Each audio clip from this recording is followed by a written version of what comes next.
আগের ভিডিওতে আমরা দেখেছি কিভাবে পাইথন ইনস্টল করতে হয়। আজকে আমরা দ্য চার্মিং পাইচার্ম ইনস্টল করব।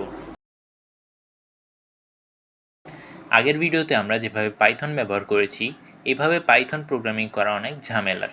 এই জন্য আমরা এমন একটা অ্যাপ ইনস্টল করব যেটা আমাদের প্রোগ্রামিং করাকে অনেক ইজি করে দেয়। এটা হলো একটা আইডিই বা ইন্টিগ্রেটেড ডেভেলপমেন্ট এনভায়রনমেন্ট। মানে আপনার একটা অ্যাপ বানাতে শুরু থেকে শেষ পর্যন্ত যা লাগবে, যত সহজে করা লাগবে, সব এই একটা অ্যাপের মধ্যেই আপনি পাবেন। সো প্রথমে পাইচার্ম সার্চ করবেন। পাইচার্মের সাইটে ঢুকে পাইচার্ম কমিউনিটি এডিশন ডাউনলোড করবেন। খেয়াল রাখবেন কমিউনিটি এডিশন।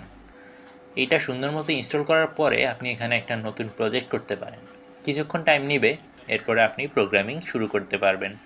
এই যে প্রিন্ট হ্যালো ওয়ার্ল্ড প্রোগ্রামটা এখান থেকে রান করেন।